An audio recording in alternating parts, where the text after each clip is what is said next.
breaking news today. Please subscribe and then check notification box to get all breaking news alerts.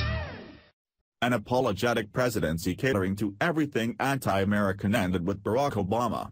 President Donald Trump is in charge now and is doing everything it takes to make America great again, no matter who offends. With all the distraction on the petulant players in the NFL throwing National Anthem temper tantrums, people have missed what else has been brewing, which we'll soon be faced with just less than 2 months from today. Knowing what's coming, Trump has just declared a shocking new order. When you're the leader of the greatest nation in the world, you can do what you want, which we saw from Barack Obama, who used that privilege for wrongdoing and the demise of our nation. Trump is turning that train around by using his power for good in long overdue ways, which he promised to do when Americans voted him into office. After publicly demanding that NFL players stand for the anthem, causing a heaping dose of outrage from the left, he just doubled down on that declaration with what he's insisting everyone starts saying now. The liberal war of words is alive and well in our country.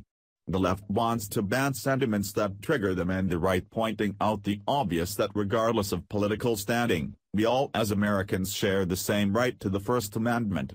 Now, Trump has just settled the most controversial phrase in our country once and for all by making a new rule that's infuriating liberals.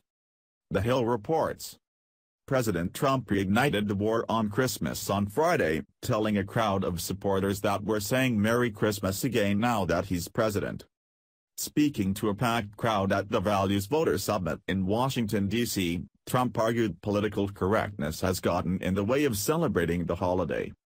We're getting near that beautiful Christmas season that people don't talk about anymore.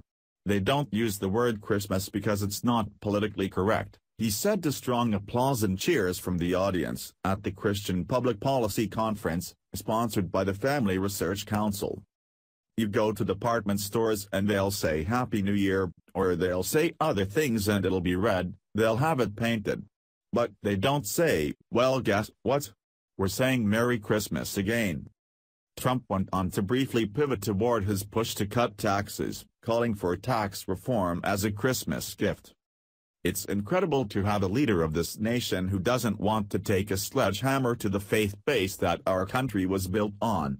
America has always been great and steeped in tradition, but it was liberals who systematically dismantled that by making everything good and right, offensive and somehow wrong. He's used the argument on the campaign trail as a way to assert that political correctness is preventing Christians from expressing their religious beliefs, the Hill report continued. And to bring the point home, his campaign held a thank you rally in Wisconsin last December where he spoke in front of a row of large Christmas trees.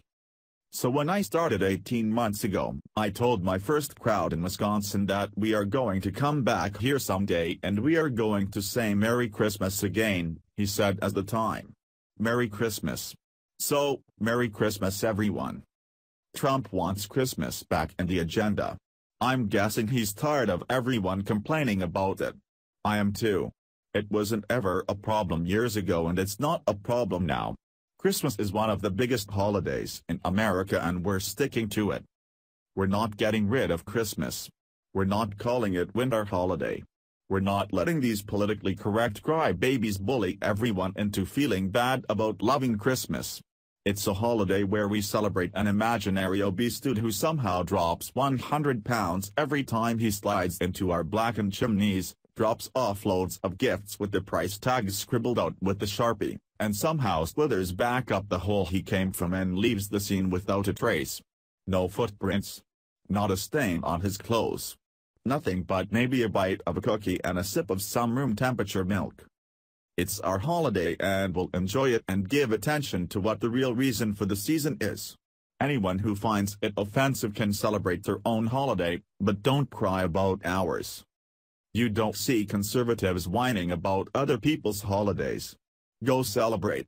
Enjoy your day and we'll enjoy ours and we can all celebrate New Year's Eve together. Unless that, of course, is offensive too. Is the calendar offensive to snowflakes as well? Are we starting a #NotMyNewYear hashtag trend? I think not. Christmas is around the corner, But here's an early Merry Christmas to all of you and yours in hopes that it triggers some snowflakes and anti-Christmas goons.